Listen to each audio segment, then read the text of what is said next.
Bonjour Victoria. Bonjour Thierry, Alors, toujours en bonne santé? toujours en bonne santé, mais un petit peu triste aujourd'hui parce que j'ai appris le décès de l'écrivain Luis Sepúlveda et ça m'a fait beaucoup de peine. Et donc, parce que quand même dans la vie, on a aussi un petit cœur et un cerveau, je voulais juste, et ça va amener notre invité d'aujourd'hui, évoquer un petit passage d'un livre que j'adore et que j'adore toujours, Le vieux qui lisait les romans d'amour de Luis Sepúlveda, où en pleine Amazonie, ce vieux explique à des orpailleurs ce qu'est la ville de Venise.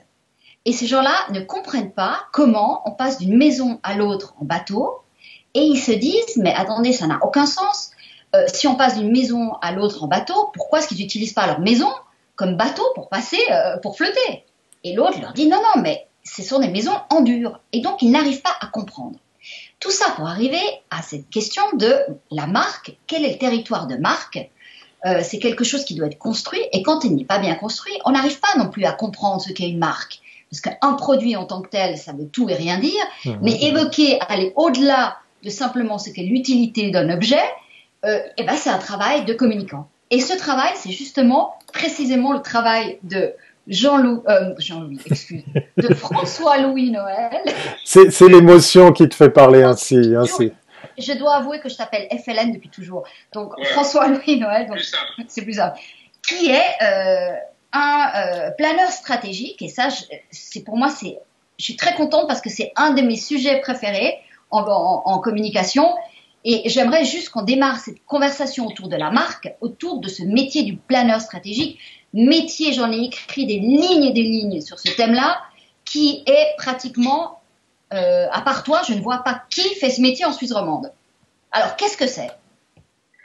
Alors, c'est vrai que en fait, le planning, c'est effectivement normalement le travail en fait qui est réalisé autour de la marque et des messages. Souvent, en fait, moi j'ai l'habitude de le présenter comme la réponse à la question qu'est-ce que je dis.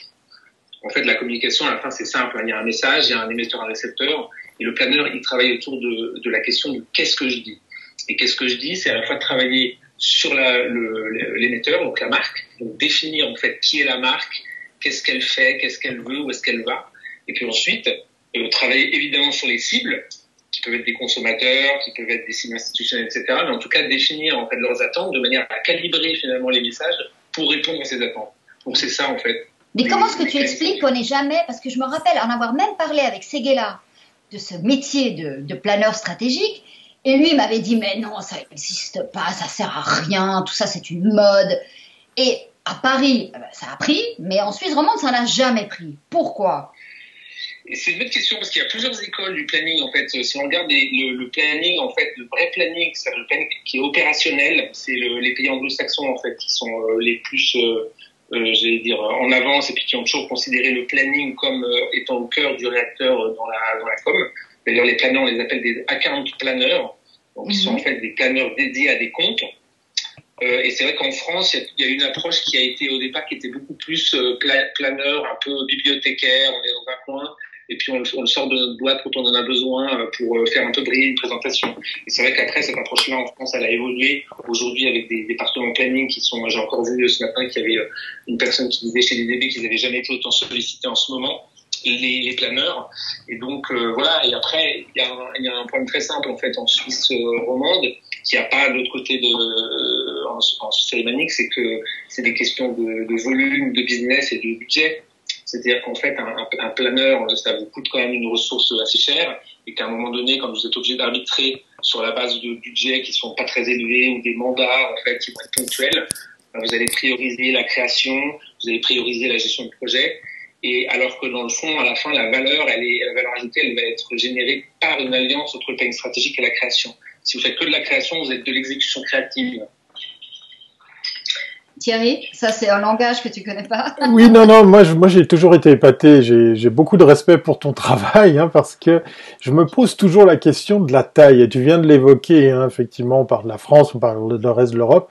Je me suis toujours demandé très naïvement, mais est-ce qu'on a besoin de ça pour un marché aussi petit que le nôtre? Puis en même temps, on parle très souvent de la Suisse comme un marché test similaire à l'Europe, différentes cultures, différents médias, différents supports, différentes langues. Si je devais résumer cette question, est-ce que il y a malgré tout de la place pour ça? Et puis surtout des annonceurs, enfin des campagnes qui vont avec? Alors oui, parce que le besoin de planning, il n'est pas en fait lié à la taille du marché. En fait, toute prise de parole en communication a besoin d'avoir une approche stratégique qui est ficelée, parce que si on oublie la stratégie, en fait, on va naviguer à vue. Et puis, en fait, à la fin, on aura peut-être des résultats à court terme, mais on ne sait pas si on arrive à des mesures à moyen ou à long terme. Donc oui, c'est un mal nécessaire, en fait. Après, la question, c'est en tant qu'annonceur, est-ce que vous valorisez une approche stratégique ou pas dans votre démarche? Et puis, il y a des gens qui décident que oui, puis d'autres qui décident que non. Mais FLN, il y a toujours eu cette question de dire, la marque, elle fait déjà sa stratégie à l'interne. Et puis, c'était de se dire, lorsqu'on va voir une agence de communication, on va pas encore payer pour finalement cette étude de marché, parce que c'est une espèce d'étude de marché sous une taille différente, avec un angle un peu plus créatif, intégrant le média et la créa. Mais ils se disent, mais dans le fond, c'est à nous de faire ça. C'est pas à une agence, c'est pas à un prestataire de parler de notre stratégie. Est-ce que ça, c'est juste? Non, c'est inexact, et d'ailleurs j'en suis la preuve vivante, parce que sinon je n'existerais pas. En fait, non, parce que quand vous êtes à l'intérieur de l'entreprise, de facto vous êtes dans l'organisation, et donc vous travaillez avec des œillères, mais c'est pas un souci, c'est juste que c'est une réalité. Et donc le planning, et donc le conseil, doit vous permettre d'élargir en fait votre vision par rapport à ça. Mais c'est la même chose dans toutes les matières. Si vous faites appel à McKinsey à un moment pour la réorganisation, alors que vous pourriez très bien la mener en interne avec vos RH, c'est parce que vous avez besoin en fait d'un point de vue externe qui va vous permettre de confronter une approche qui est avec plus de hauteur, parce que vous, de facto, vous avez la tête dans le guidon. Et donc le planning strat en com, c'est pareil, vous pouvez très bien avoir les bases de votre définition stratégique sur positionnement de marque, campagne, etc. Mais nous, ce qu'on va apporter, c'est une vision transversale sur qu'est-ce qui se fait dans les autres industries, une distance par rapport au business qui est développée, et l'approche qui doit être développée en termes de marque et de communication. Donc c'est toute cette approche conseil en fait qui est très utile. Mais on n'est pas dans une logique d'expérience client. Et c'est là où il y a la différence entre les gens qui viennent du web, qui eux mettent cette expérience client en première étape. Si tu veux, c'est l'utilité réelle pour le client qui passe avant tout ce qu'on va dire. Tandis que dans le monde de la com, ça a toujours été l'inverse, c'est la marque, son environnement de marque, et puis on arrive sur le produit, et après arrive le client. Est-ce que tu vois une dichotomie entre ces deux logiques ? Eh ben, exactement. Et c'est très intéressant que tu dises ça, parce que on a souvent opposé, parce que c'est normal, les acteurs du digital étaient disruptifs sur un marché qui était établi. Mais en fait, ce qu'il faut, c'est aussi apprendre en fait de ces gens-là. Et ce qui est vrai, c'est que les publicitaires avaient un peu oublié les consommateurs à un moment donné, et les marques aussi, et de s'inspirer en fait. Et c'est moi ce que je fais au quotidien, de m'inspirer de la manière dont on travaille sur le web, en se disant voilà, on va définir en fait des personas qui sont en fait en vrai c'est des portraits de cibles, et qu'on va travailler pour pouvoir optimiser la navigation sur un site par exemple, donc ce qu'on appelle le UX. Et ben on peut parfaitement, et j'allais dire il faut adopter cette méthode sur l'approche de calibrage des stratégies de marque et de communication, en travaillant sur des archétypes de cibles qui sont plus forcément uniques. Souvent, avant, on faisait en fait dans la tradition du mass marketing, on avait un archétype de cible. Par exemple, si vous allez chez Nestlé, il y a toujours une cible correspondant à une marque. Ben là, l'idée, c'est plutôt d'avoir une multi-approche sur des catégories de cibles différentes qui vont être pertinentes par rapport à votre sujet, et de calibrer après les stratégies en fonction des attentes de ces cibles. Donc oui, il faut impérativement revenir à ça. On nous vend cette crise, cette pandémie comme une opportunité également pour rester positif. J'en tousse tellement c'est émouvant. J'ai pas le droit de tousser, c'est interdit. Dans quelques minutes, on saura à quelle sauce on va être mangé, puisqu'effectivement, au même moment, hein, le Conseil fédéral a décidé de faire son live en même temps que le nôtre. C'est incroyable. Je reviens sur mes propos. On nous vend cette crise comme une opportunité. Est-ce que toi, tu as déjà tiré une sorte d'enseignement, de conclusion? Tu parlais justement de ces personnels. Est-ce que ils ont évolué? Est-ce qu'ils se sont adaptés? Est-ce qu'on consomme différemment? Est-ce qu'il faut qu'on annonce différemment? En fait, on fasse nos métiers différemment, parce qu'effectivement, tout ça va peut-être changer? Bah, disons qu'il y a les deux étapes. Il y a le pendant la crise, et puis il y a le après la crise. Alors, évidemment, pendant la crise, il y a finalement une approche de communication de crise d'une certaine manière qui va se mettre en place, et puis avec des approches de marque qui vont être différentes, ou des postures qui vont être différentes en fonction justement de ce qu'est la marque. Il y a des marques utiles, parce que quand on est un supermarché, quand on est Migros, on est une marque utile pour faire fonctionner la machine, donc on va pas dire la même chose que si on est une marque qui est pas très utile. Par exemple, dans le food, si on prend Burger King, ils sont pas très utiles aujourd'hui parce que les restaurants sont fermés. Donc on va pas communiquer de la même manière en fonction de si on est utile ou si on n'est pas utile. Ça, c'est pendant la crise. Et puis effectivement, après la crise, il va falloir en fait se poser la question de quels sont les éléments que la crise a fait changer, notamment dans l'accélération de tendance, dans les attentes des consommateurs, etc. Et puis peut-être du coup réadapter la posture et les stratégies en fonction de ces nouvelles attentes, ou en tout cas de ces attentes qui ont été affinées, accélérées, etc. Donc, ça nous fait ça nous fait arriver sur je veux dire le terme qui est aussi qui est un peu disparu aujourd'hui d'ADN de marque. J'aime bien, et surtout en période où on parle tellement avec tellement de termes médicaux et tout. Finalement, je pense que ça va peut-être revenir à la mode, mais je trouve que ce terme était très juste parce que une marque, elle doit avoir un ADN et elle est ancrée. Et là, est-ce que tu penses, parce que je parle avec beaucoup de gens dans la communication qui me disent qu'effectivement aujourd'hui leur travail est vraiment un travail plutôt stratégique et de réflexion, et que les marques, elles essaient de revenir à leur positionnement. Alors, est-ce qu'un ADN de marque, est-ce que c'est un positionnement ? Alors en fait, donc l'ADN, c'est un terme qui est ambivalent mais qui est assez juste, c'est-à-dire qu'il faut juste l'entendre comme étant un élément qui n'est pas gravé dans le marbre mais qui est évolutif, c'est-à-dire que toutes les marques, elles ont un ADN dans le sens où elles ont une histoire, elles ont des valeurs qui sont ancrées depuis leur création. Et donc l'ADN de Apple, c'est pas le même ADN que l'ADN de Vuitton par exemple. Mais en revanche, ce qu'il faut se dire, c'est que cet ADN, il est en constante évolution en fonction du changement du contexte, du changement des attentes des consommateurs, de l'élargissement des gammes, de la vente de nouveaux produits. Et donc, en fait, cet ADN, il évolue en gardant des fondamentaux. Et donc, finalement, le positionnement, c'est en fait l'ADN à un instant T de la marque, en fonction du contexte et des attentes de ses consommateurs. Mais là, on voit bien que, comme tu dis, la sortie de crise, alors donc on a eu la crise en tant que telle, et là, les marques n'ont pas tellement communiqué sur la pandémie en tant que telle, parce que c'est très difficile. Et d'ailleurs, on voyait qu'il y avait des études qui donnaient des informations comme quoi les clients ne voulaient pas avoir ce genre d'informations, parce que les marques n'étaient pas pertinentes. Même si à l'échelle suisse, je suis obligé de le souligner à nouveau, on a vu 1 ou 2 annonceurs surfer sur la vague de la crise pour adapter leur campagne. Je suis obligé de parler de nos copains de la grande distribution, les grands magasins, qui ont mis en avant leurs collaborateurs, ou cette fameuse marque d'accessoires pour téléphone portable pour pouvoir vanter les mérites de leur shop en ligne parce qu'on est confiné chez soi. Alors, ok, d'accord, certes, ce sont de petits exemples, mais on a pu voir à l'échelle de la Suisse quand même deux, trois de ces exemples subvenir. Je ne sais pas si la crise allant plus loin, on verrait plus de ces exemples, ou est-ce que tout le monde va oublier tout ça parce qu'on va sortir de la crise dans quelques semaines ? La question reste ouverte. Hein. Oui, sachant que effectivement là, en fait, on avait une communication de crise qui s'était installée. Donc après, chacun a utilisé sa posture. Il y a des gens qui ont reconverti leur appareil industriel pour se rendre utile. Il y a des gens qui accompagnent par de la sympathie. Et donc voilà, donc il y a des gens comme les retailers, eux, qui vont plutôt avoir une posture en remerciant leurs collaborateurs de participer, tout ça.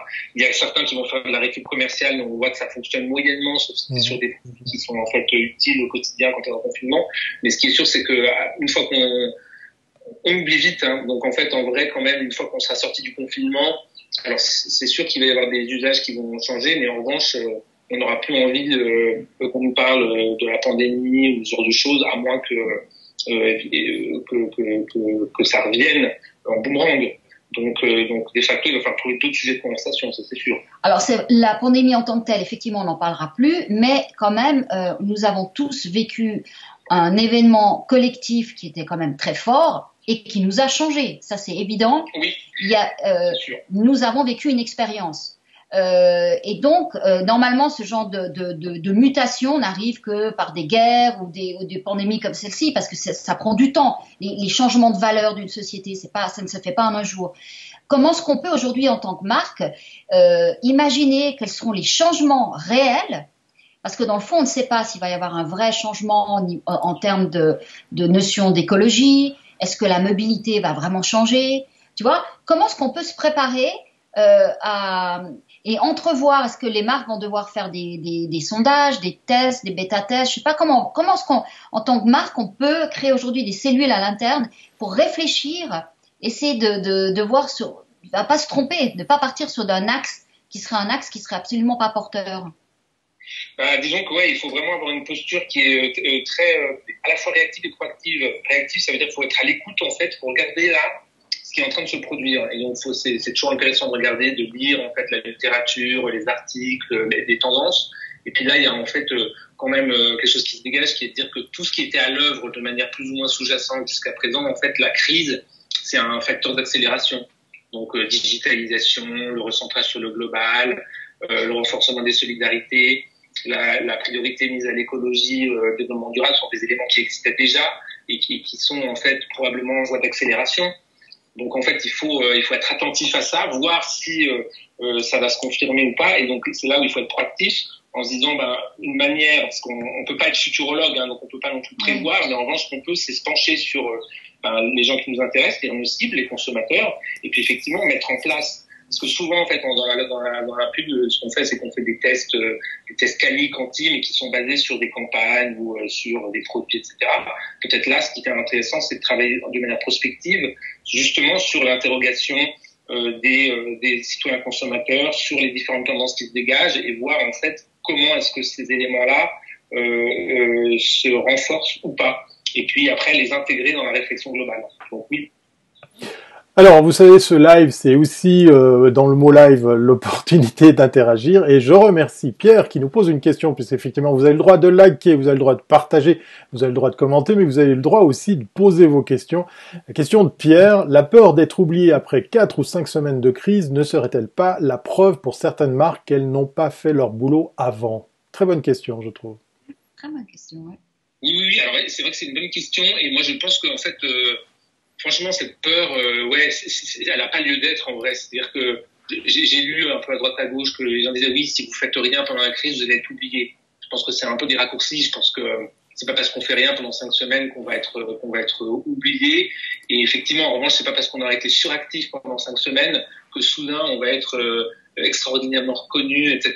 Si on n'avait pas fait le boulot avant. Donc en fait, la crise, c'est une continuité. C'est juste un challenge parce que si on a bien fait le boulot avant et qu'on n'arrive pas à avoir la bonne posture pendant la crise, ça peut nous péjorer. Et à l'inverse, si on n'a pas fait le boulot avant et qu'on le fait pendant la crise, je pense que c'est un peu un coup d'épée dans l'eau. Donc ce qu'il faut, c'est travailler avant, travailler pendant et travailler après. Normalement, il n'y a pas de souci. Donc on revient sur les valeurs de la marque. Exactement, on revient sur les valeurs de la marque. C'est pour ça qu'il faut toujours s'interroger. Et c'est là où le concept d'ADN est intéressant. C'est quoi mon ADN? Du coup, pendant la crise, j'ai un environnement qui change. Donc comment est-ce que j'adapte ma posture par rapport à mon ADN et au nouvel environnement? Et puis pareil sur l'environnement après-crise qui aura évolué parce que des tendances seront émergées. Et comment est-ce que du coup je me réadapte à ce nouvel environnement? C'est pour ça que la notion d'ADN, elle est intéressante parce qu'on est dans une logique d'évolution. On garde des fondamentaux et on évolue au fur et à mesure que notre environnement évolue. Alors sans dévoiler des secrets de fabrication, cette crise, on est en train de la vivre, hein, on parle comme si elle était déjà terminée, mais on va devoir encore un petit peu patienter. Ouais, voilà, on est déjà à l'après, ça va beaucoup mieux, tout est réglé. Voilà, je disais, sans dévoiler des secrets de fabrication, est-ce que tu as de ton côté des marques, des annonceurs qui viennent prendre conseil, qui viennent prendre le pouls, qui viennent un petit peu à la pêche aux infos? Je sais qu'on n'est pas des 10 heures de bonne aventure et encore moins capable de lire dans les boules de cristal, mais est-ce qu'on a cette ouverture, ce questionnement, cette demande de mise en perspective du côté des annonceurs, ou au contraire, ils ont déjà une vue bien précise de la suite? Non, je pense que là, tout le monde navigue un peu à vue. Donc, en fait, nous, on a beaucoup travaillé justement au tout début de la crise, parce qu'en fait, il y a une période où c'est un peu la panique, il faut se réorganiser tout ça. Donc, on a travaillé dans ce cadre-là sur des postures de communication pour prendre en compte ce nouveau contexte. Et effectivement, là maintenant, on commence, mais on commence seulement parce qu'en fait, en vrai, ça fait quand même 4 semaines, hein, donc c'est pas non plus, voilà. Mais on commence à envisager la sortie, et donc effectivement, je commence à pousser des réflexions sur des clients et sur des marques pour le coup d'après. Voilà. un des éléments pour une marque qui montrait son efficacité, c'était le prix. C'est d'être compétitif sur un marché par rapport à ses concurrents, et c'était perçu jusqu'à maintenant comme quelque chose de positif. Or, aujourd'hui, on se rend compte que pour obtenir ce prix, il fallait délocaliser sur 50 000 types d'industries, et puis on a bien vu, on en a parlé hier avec Xavier Comtesse, l'impact sur la globalisation. La tendance, on peut l'imaginer, ça c'est pas, disons, là aussi on peut facilement l'imaginer, c'est de revenir à une production locale, mais qui dit local va dire plus cher. Et comment est-ce que on va réussir à changer ce mindset, à faire accepter au public de payer plus cher? Parce que jusqu'à maintenant, on a éduqué le public à aller toujours vers ce qui était moins cher. Et comment est-ce que tout d'un coup on peut changer cette association de c'est nice, c'est efficace, et donc c'est cher, et donc c'est local? En fait, oui, ça va être. Enfin, c'est pas que ça va être un souci, mais c'est juste que c'est encore une fois, en tant que marketeur communicant, on est. Je vais pas dire qu'on est à la remorque des consommateurs, mais en tout cas, faut qu'on réponde à un besoin. Donc, si hier le besoin c'était d'avoir du premier prix, du moins cher, etc., par rapport à des enjeux de pouvoir d'achat, il faut répondre à ce besoin. Mais on voit aujourd'hui les dégâts que ça produit. Et donc, en fait, le changement de mindset et la crise peut être un catalyseur pour ça, de se dire, mais finalement, à quoi ça sert tout ça, de payer toutes les choses moins chères si au final c'est pour que je sois enfermé chez moi parce qu'il y a des problèmes sanitaires. En fait, le changement de mindset qui est de se dire, on se recentre sur du local, on consomme peut-être moins mais mieux. La conséquence de ça, c'est qu'on paye plus cher, ça va générer en fait une acceptation qui sera beaucoup plus naturelle. Mais cette acceptation, elle ne peut venir que d'un changement de comportement. La difficulté du marketing, c'est qu'elle peut pas imposer en fait des comportements à des gens qui veulent pas les adopter. On attribue très souvent la responsabilité au end user, au consommateur, puisque c'est lui qui veut du moins cher, c'est lui qui veut faire des bonnes affaires. On parle de s'ouvrir l'esprit, de changer nos habitudes de consommation. On voit déjà fleurir plein d'exemples d'autoconsommation, que ce soit faire pousser ses légumes ou générer sa propre énergie. Est-ce que, allez, on va dire que cette crise aura duré 2 mois et quelques, puisqu'on parle comme si elle était terminée, mais c'est pas encore le cas. Est-ce que ça sera suffisant pour justement infléchir cette façon de consommer auprès des consommateurs pour que eux remontent auprès justement des marques, des producteurs, leur non-envie de faire comme avant? Est-ce que c'est pas un peu naïf? Ça, c'est une vraie question. Je pense qu'on n'a pas encore la réponse.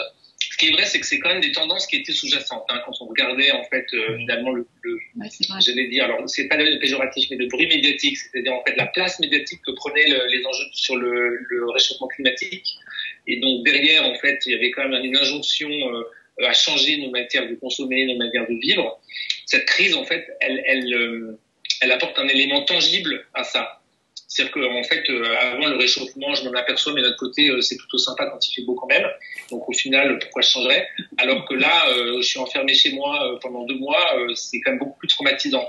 Donc on peut se dire que la crise, peut-être qu'elle va accélérer effectivement cette prise de conscience et ces tendances-là. Mais on n'en a pas la garantie, parce qu'on sait aussi très bien, comme je disais tout à l'heure, on oublie les choses, donc on aura envie d'oublier. Et si l'événement est pas suffisamment traumatisant, peut-être que en fait on va reprendre nos bonnes vieilles habitudes. Mais ça, c'est encore un peu trop tôt pour le dire quand même. J'ai regardé l'autre jour un très beau reportage sur l'obésité. J'étais sûr que tu allais parler de ça. Et on l'a vu sur Arte. Ouais. Et ils expliquaient le cas du Chili, où après avoir demandé aux marques de l'agroalimentaire d'enlever du sucre, de mettre moins de sucre et moins de produits addictifs, et ça rien n'y faisait, ils sont arrivés avec cette histoire de logo, avec des logos très très simples pour que les enfants les comprennent, et les écoles aussi ont éduqué les enfants à comprendre ces logos. Trop de sucre, trop de graisse, trop de sel. Comme ça, les enfants, on leur a dit, vous avez le droit d'acheter un produit qui a un seul logo. Si on a 3, vous jamais de la vie.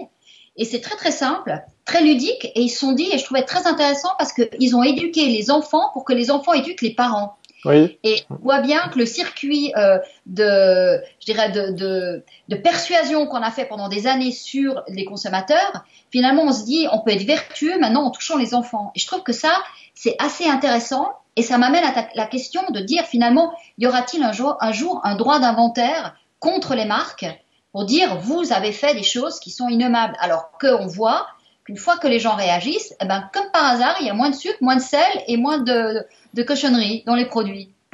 Ah ben non mais c'est évident, et c'est vrai que changer des comportements sur des habitudes qui ont été établies depuis plusieurs générations, c'est hyper compliqué. Donc le fait de prendre le problème avec les nouvelles générations, c'est la seule manière de faire fondamentalement, mais on le voit aussi en Suisse, on a beaucoup de chance nous dans les écoles avec les différents départements d'instruction où en fait ils mettent vraiment en avant auprès des enfants aujourd'hui toutes ces notions de respect de l'environnement, de tri, d'économie même en se brossant les dents, tout ça. Et donc ça, c'est des comportements qui vont être ancrés dans l'imaginaire collectif des générations qui viennent. Et donc effectivement, eux après, ils auront le loisir de choisir qu'est-ce qu'ils consomment et qu'est-ce qu'ils privilégient. Et donc les marques qui n'auront pas adopté, qui n'auront pas anticipé finalement ces éléments-là, elles seront de facto hors jeu. Mais d'ailleurs, on voit très bien, aussi aujourd'hui, on débat toujours sur les notions de millennials, génération Z, etc. Mais les générations Z qui sont censées être les plus jeunes, moins de 20 ans, moins de 25 ans. Et donc, eux ont vraiment des modes de consommation qui sont encore plus disruptifs que ceux des millennials. Oui, on arrive sur la consommation très locale, de produits sains, plus du tout conditionnés. Il y a quand même quelque chose qui est en train de s'imposer quand même. Hein. Exactement, et on voit qu'ils sont pas du marketing, ils se détournent en fait des outils traditionnels, ils se détournent des grosses marques traditionnelles multinationales, donc ce retour en fait à plus de sobriété, plus de simplicité, plus de local. Encore une fois, peut-être que la crise, elle va être un accélérateur auprès des gens qui avaient encore de la peine à s'imaginer ça. Et en tout cas, elle va confirmer ça auprès des générations plus jeunes. On est dans l'exemple de Arte sur une échelle de temps qui peut paraître longue, mais qui est rapide à l'échelle du pays, puisqu'on parle de 2 ans de changement. L'exemple de ces logos noirs en plus, très visibles. Plus il y en a et moins il faut consommer ces produits. Un système d'ailleurs qui a été appliqué, copié chez nos amis mexicains et d'autres pays avoisinants, comme quoi effectivement cette recette pourrait inspirer l'Europe, puisque dans le reportage on parle de notre fameux système, je crois, qui existe dans quelques pays et c'est même pas obligatoire pour certains producteurs de nourriture, de l'appliquer sur leur emballage. On parle de cette mollesse de l'Europe de pas arriver à l'appliquer. Moi, je reviens sur l'échelle de temps, parce qu'effectivement, on parle dans ce reportage de 2 ans. En 2 ans, tout d'un coup, comme tu le dis, Victoria, les Coca-Cola, pour pas les nommer, et autres producteurs de ces boissons, on va les appeler comme ça, ont très vite changé leur fusil d'épaule. Ils ont réussi à refaire de nouvelles recettes, à enlever du sucre, à corriger le truc, là où on nous vantait l'impossibilité de le faire. Et là, on parle de 2 mois, peut-être 3 mois de crise. Est-ce qu'on va aussi avoir un impact qui sera un petit peu distillé dans le temps? Est-ce que ça va venir par autre chose? Parce que on est en train de vivre cette crise. On avait déjà des phénomènes des mouvements, le minimalisme, l'autoconsommation, les choses comme ça. Est-ce que c'est l'apanage d'une génération? Est-ce que c'est le devoir des marques? Est-ce que c'est nous, les consommateurs, qui devons faire quelque chose? Franchement, encore une fois, on le voit, c'est intéressant ces exemples où on voit que les gens, les marques, elles vous disent, comme Coca-Cola ou d'autres, peu importe, mais qui vous disent non, c'est pas possible, on peut pas le faire, puis sous la pression finalement de leurs consommateurs, ils sont obligés de le faire, et puis tout ce qui n'était pas possible devient possible. C'est exactement ça, c'est qu'en fait, encore une fois, la marque, et puis elle répond à quoi? Elle répond à un marché et une demande. Et si à un moment donné, il n'y a plus la demande, eh ben, elle est obligée de faire évoluer son modèle de manière à retrouver une demande. Donc ça semble logique. Et dans ce cas-là, la notion de temps, elle est effectivement, elle est effacée parce que vous devez faire du business, donc il faut réagir vite. Et si vous ne réagissez pas vite, vous êtes mort. Moi, je me rappellerai toujours de Al Gore qui était venu au Cannes Lions à la soirée de palmarès. Et devant toute l'industrie, alors là on peut dire, parce que Cannes Lions c'est vraiment l'industrie mondiale de la publicité, de tous les grands networks publicitaires, et avec toutes les grandes marques, avec toutes les multinationales qui étaient venues et qui avaient dit « Je vous demande de nous aider à amener l'écologie dans la société ». Et il a dit « Vous êtes, l'industrie de la communication est la seule qui peut faire changer le mindset du public ». Et je l'ai trouvé que c'était vraiment dingue, parce que c'est vrai, quand j'avais appris que Al Gore était là ce soir-là, je m'étais dit, mais il vient dans la fosse au lion, mais qu'est-ce que c'est? Et au contraire, il était venu comme dans un match comme un truc une clé de judo, utiliser la force pour l'amener dans le bon sens. Et ça, je trouvais que c'était assez dingue. Les gens ont compris que la science a un poids, ils ont compris qu'on va devoir vivre différemment et que tout est relié et connecté et tout peut avoir une incidence sur tout. Et je pense que ça, les marques aujourd'hui, elles doivent comprendre que l'écosystème, il est global.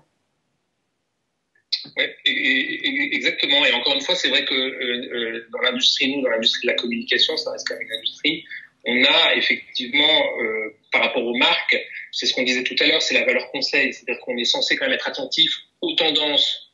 Et puis, finalement, on est la voix du consommateur en quelque sorte. Et donc, on doit pouvoir, par les conseils qu'on prodigue, orienter la réflexion aussi des marques. Donc c'est l'alliance en fait de tout ça qui génère après un changement sur les business models et puis un changement d'approche. Donc oui, dans ce cas-là, on a évidemment notre rôle à jouer, sans tomber dans le greenwashing ou quoi, mais en tout cas de faire réaliser nos clients, s'ils l'avaient pas réalisé déjà, un certain nombre d'éléments. Dernière question, puisqu'on arrive déjà au terme de cette chouette entretien. On va d'ailleurs laisser la place à un autre live, celui du Conseil fédéral, qui va enfin nous dire à quelle sauce on va être mangé. S'il y avait, alors, on va pas parler de marque, on va parler plutôt de type d'annonceur, type d'industrie. Quel domaine tu verrais justement devoir changer son fusil d'épaule au niveau de sa communication, s'améliorer, peut-être s'adresser différemment, sans citer de marque, peut-être juste des domaines où tu te dis, là, on vient de citer l'exemple des boissons gazeuses avec du sucre. À quel type d'industrie, quel type d'annonceur tu penses quand je te pose cette question? Moi, j'allais dire, je pense que c'est vraiment tout ce qui est, mais c'était déjà un peu en péril, hein, mais c'est tout ce qui est le domaine de la grande consommation. C'est-à-dire qu'en fait, tout ce modèle qui a été construit avec des produits mass market, grande conso, industriels, accessibles à tous, etc. En fait, je pense que là, il va y avoir une grosse remise en cause parce que tout ce qui fonctionnait précédemment en utilisant les mêmes recettes sur les packaging, les concours pour encourager à plus consommer, des approches qui sont comme ça très moyennes. En fait, elles vont de moins en moins avoir le droit de citer parce qu'encore une fois, si on regarde les tendances, le recentrage sur le local, sur la famille, je le fais moi-même, ces éléments-là, en fait, on aura toujours tendance à se tourner maintenant vers le petit producteur, vers le petit fabricant, vers le réparateur de vélo du coin, plutôt que d'aller acheter dans une grande chaîne. Donc c'est tous ces industriels-là qui vont devoir en fait d'une certaine manière se réinventer. Alors après comment, ça j'en sais rien. Est-ce que c'est par le lancement de nouvelles marques? Est-ce que c'est par le changement de leur process? Surtout qu'ils sont revalorisés aujourd'hui. Leur image est revalorisée parce qu'avant l'artisan, on se disait mon Dieu, il n'arrivera jamais la grande distribution, alors qu'on a vu aujourd'hui que c'était les petits artisans, les gens qui avaient des métiers les plus proches des gens qui finalement sont les seuls utiles. C'est sur ceux qui nous ont donné à manger, qui sont occupés de nous et qui ont nettoyé nos rues. Donc voilà, ça change aussi. Ouais. C'est exactement ça. Et puis on redécouvre encore une fois, quand vous avez refait l'expérience d'aller acheter vos fruits et légumes à la ferme, pour aller au supermarché. Ouais. Et je suis pas sûr que vous allez changer à nouveau parce que vous allez, comme on disait tout à l'heure, vous allez payer peut-être un peu plus cher, mais il y a une autre expérience, on discute 5 minutes, il y a moins de monde, c'est un environnement naturel. Donc tout ça fait que à la fin, Alors après la grande distribution c'est pas forcément un bon exemple parce que là en l'occurrence ils ont démontré aussi quand même leur rôle. Oui, ils ont quand même des producteurs locaux aussi. Ouais, puis ils ont des producteurs locaux. Et puis en Suisse, encore une fois, on a beaucoup de chance parce qu'on a des enseignes de grande distribution qui sont très attentifs à ça et à privilégier le local. Mais néanmoins, ça reste quand même sur des marques qui étaient des piliers de la grande distribution sur la grande consommation. Je pense que là, il va falloir effectivement sérieusement réfléchir à comment est-ce qu'on se positionne et sans avoir une approche artificielle. Parce que l'approche artificielle ne fonctionnera pas très bien à mon avis. D'ailleurs, ça sera un peu le mot de la fin en direct de notre chatroom. De nouveau Pierre qui nous balance une phrase qui est presque une conclusion pour cet excellent échange. Merci encore pour le temps passé. Pierre qui nous dit « Un peu moins d'arrogance serait appréciable de la part des marques et de la pub. La proposition d'un monde consumériste idéal sur les écrans et sur les culs de bus est aussi un acte politique. » Je vous laisse 2 heures. Mais Mais il y a du bon dans tout ça. Merci beaucoup à François, Louis, Noël pour ce temps passé, pour cet échange fort instructif. On va se retrouver très bientôt, hein, je pense, pour effectivement, pour parler de l'après-crise. Et puis, quant à nous, nous, on se retrouve très, très prochainement, je crois, Victoria. Demain c'est vendredi encore. Demain, c'est ravioli. Demain, c'est vendredi. Voilà, on vous laisse rejoindre le live du Conseil fédéral. Et puis, quant à vous tous, on vous dit merci pour le partage, merci pour les commentaires, les likes et autres abonnements. Et on se voit demain, 15h, même endroit. Merci, ciao, ciao. Portez-vous bien. Salut, ciao, ciao.